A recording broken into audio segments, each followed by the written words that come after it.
Salam Bapak, Ibu Guru hebat. Perkenalkan saya Nengah Kadek Selamat SPD, calon guru penggerak Angkatan 7 dari SD Negeri 9 Kesiman, Kota Denpasar. Hari ini saya akan menyampaikan refleksi dan kesimpulan berupa koneksi antar materi dalam modul 1.1 Filsafat Pendidikan menurut Ki Hajar Dewantara. Sebelum mengikuti program guru penggerak dan mempelajari modul 1.1 mengenai filsafat pendidikan menurut pemikiran Ki Hajar Dewantara, ada beberapa hal yang saya yakini tentang siswa dan pembelajaran. Di antaranya, pendidikan dan pengajaran adalah hal yang sama. Guru adalah satu-satunya subjek dalam pembelajaran. Pembelajaran lebih cenderung berpusat kepada guru.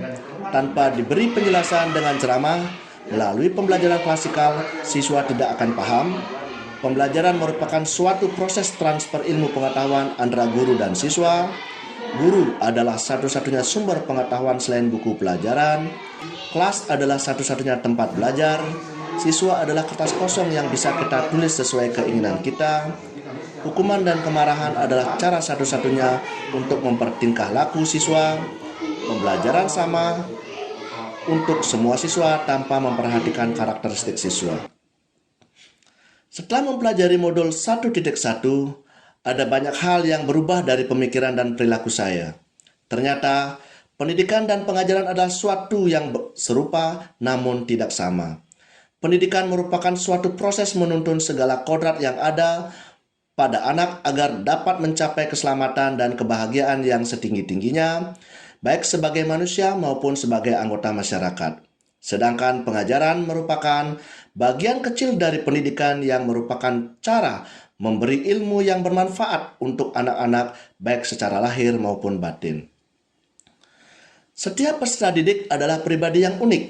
Mereka masing-masing memiliki kodrat alam dan kodrat zaman yang berbeda.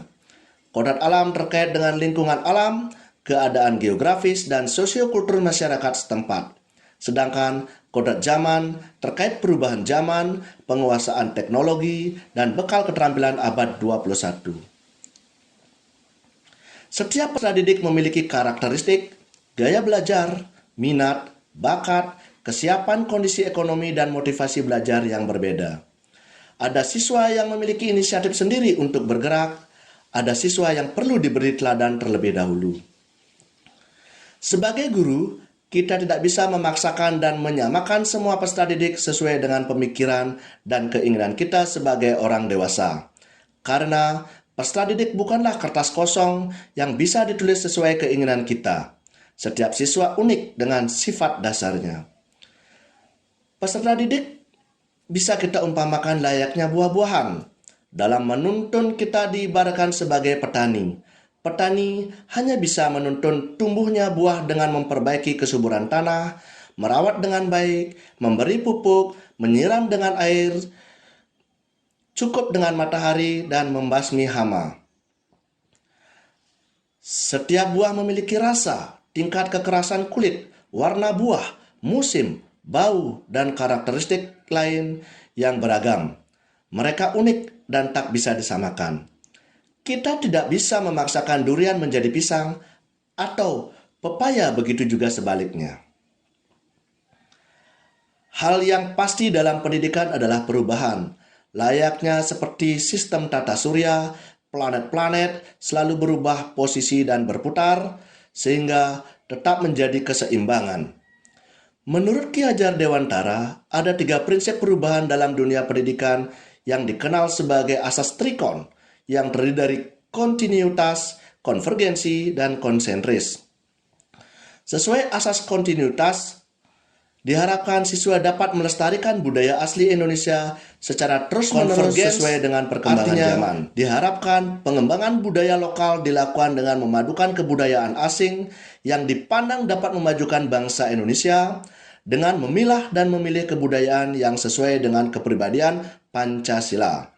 Dan konsentris dipahami sebagai upaya menyandingkan budaya lokal dan kebudayaan asing, namun tetap memegang teguh kepribadian bangsa Indonesia sesuai dengan Pancasila.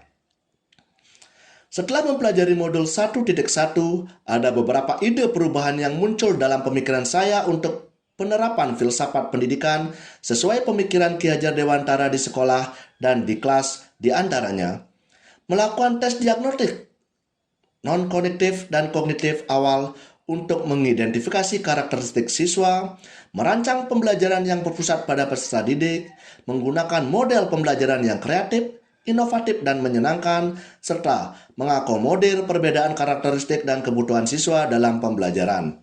Menerapkan sosiokultur Bali, Trihita Karana, Tatuamasi, dan sosiokultur lainnya untuk pendidikan sekolah atau di kelas.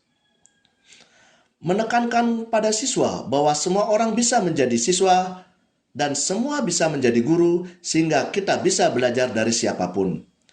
Menekankan pada siswa bahwa kelas bukanlah satu-satunya tempat belajar, mereka dapat belajar dimanapun dan kapanpun. Adapun hal-hal yang segera saya terapkan agar kelas saya mencerminkan pemikiran Ki Hajar Dewantara, diantaranya mengarahkan siswa melakukan kegiatan Sabtu Bersih sebagai bentuk menjaga keharmonisan dengan alam sekitar yang merupakan penerapan sosiokultur Palemahan dalam konsep Trihita Karana, menuntun siswa untuk membiasakan dan membudayakan 3S, senyum, sapa, salam, sebagai wujud penghargaan dan menghormati sesama yang merupakan penerapan sosiokultur Pawongan dalam konsep Trihita Karana, membiasakan siswa untuk berdoa dan sembahyang sebelum memulai pembelajaran pada hari-hari besar keagamaan yang lain sebagai wujud penerapan sosiokultur Parahyangan dalam konsep Trihita Karana, mengarahkan siswa untuk menjenguk atau mendoakan teman yang mengalami musibah atau sakit sebagai wujud penerapan sosiokultur Tatuamasi yang dapat meningkatkan rasa simpati dan empati dari siswa. Mendorong siswa melakukan gotong royong saat peringatan hari-hari besar keagamaan seperti pembuatan kebogan saat Hari Raya Saraswati dan hari-hari besar nasional seperti HUT Kemerdekaan Republik Indonesia sebagai wujud penerapan sosiokultur menyambut beraya. Menerapkan model pembelajaran berdiferensiasi sebagai wujud implementasi pendidikan yang menghamba pada peserta didik, memahami bahwa salah satu kodrat dari anak adalah bermain dengan melakukan pembelajaran disertai dengan permainan yang menarik dan membantu siswa dalam belajar. Demikian hasil refleksi dan kesimpulan mengenai filsafat pendidikan Ki Hajar Dewantara sesuai pemahaman yang saya miliki. Terima kasih dan mohon maaf jika terdapat kesalahan maupun kekurangan.